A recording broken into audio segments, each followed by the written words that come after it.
This is a water droplet that you're going to see. And in this water droplet, a frequency is being pumped into this water droplet. As the frequency is mirrored in the droplet, you'll actually see the geometric patterns in that droplet. Now what's happening, and the reason that this is so significant, is because we're going to do a frequency sweep. We're going to go from low frequencies to higher frequencies. And what you'll find is this. You'll see that in the lower frequencies, the patterns are less complex. And in the higher frequency, the patterns are more complex. So we're going through a sweep from lower to higher frequency. I'm sharing this with you now because Earth is essentially going through a frequency sweep. Our fundamental pulse, our base pulse that has hovered around 7.8 cycles per second, now is changing. And again, there's a lot of controversy about what the change is, and we're witnessing the change. As we go through our planetary shift of this pulse, patterns of energy must change to respond to that, just as patterns of energy in this water are changing to respond to this pulse. And we'll begin with simply the concentric patterns in the water. As the frequency begins, every once in a while we'll reach a key threshold resonance, such as that moment right there. And in that key threshold resonance, the entire pattern morphed into a more complex expression of itself, simply because the frequency changed. Now watch what happens. The frequency is still increasing. Now watch what happens.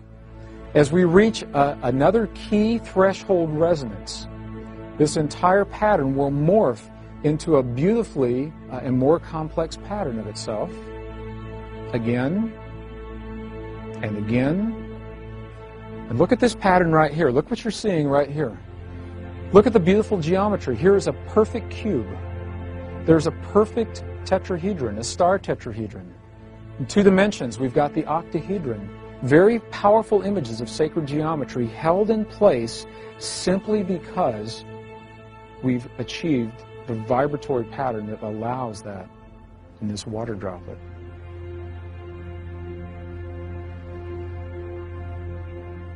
And as the vibration increases, these patterns will become more and more complex. You can see the pulse from where you are. Can you see the pulse actually in the water?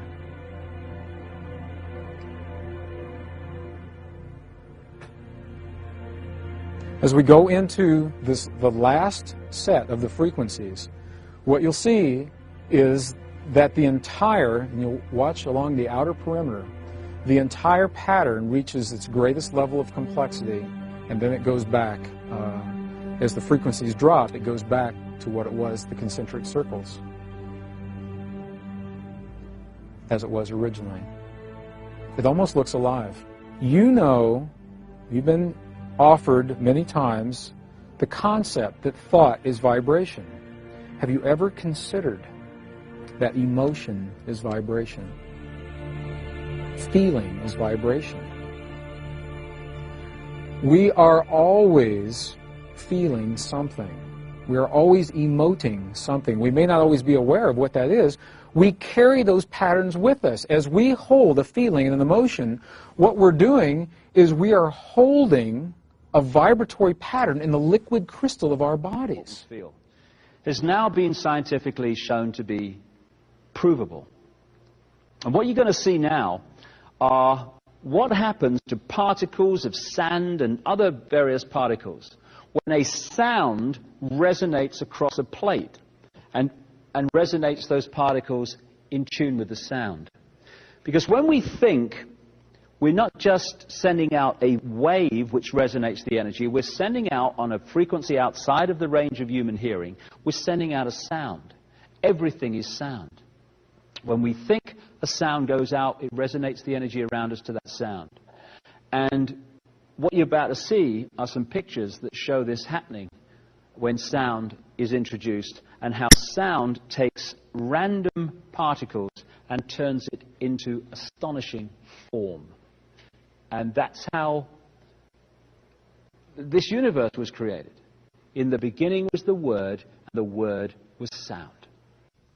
So what you're looking at here is merely particles formed into patterns by sound. They were all over the place to start with, just in random positions on the plate. As soon as the sound appears, they form into these patterns because everything is sound, and it is sound that turns matter and energy into form. Patterns on wings of birds and insects are all the manifestation of the sound vibrations. Every organ in our body resonates to a certain frequency. And when our thoughts and emotions and stress and the vibrations that causes de-harmonize the vibrational state of our various parts of our body, we become ill. We think ourselves into illness because we're affecting the vibrational state of the body. And so every time you think and feel, you're resonating a frequency which is making the energy around you resonate to the same frequency. What you give out is what you create. Here you're seeing mini galaxies just formed by particles and sound. This is how the galaxies and the universe and the solar systems were formed and continue to be held in the structure they're in through sound. If the sound changes, the matter changes, the energy changes. So when you look at what it says in texts like even the Old Testament, in the beginning was the Word, and the Word was sound. And sound is everything. When you think and feel, you create in sound. This is how the heart beats at a certain resonance. All you're looking at here are interacting frequencies making a beat. And so while the frequency of the heart is at the right level, it beats in the normal number of beats a minute. But when we become stressed, we affect that frequency and the heart beats faster. And so everything is sound, even the human heartbeat, and the interacting frequencies that make it happen. And we've seen the galaxies, and now here are the planets forming, just on a plate from particles caused by sound passing through them. This planet has a resonant frequency. It's called the Schumann cavity resonance. But basically, while that frequency holds, the planet will hold its present form. If the frequency changes, the form will change. It's the same with everything.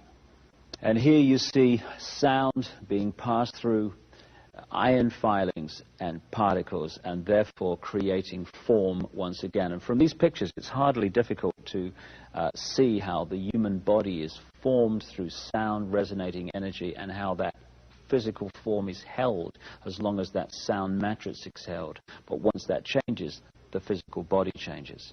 So there you've seen, with stunning effect, how sound creates form, how galaxies are created, how planets are created. And all those planets, balls of particles, all those revolving galaxies were merely particles turned into that form by sound.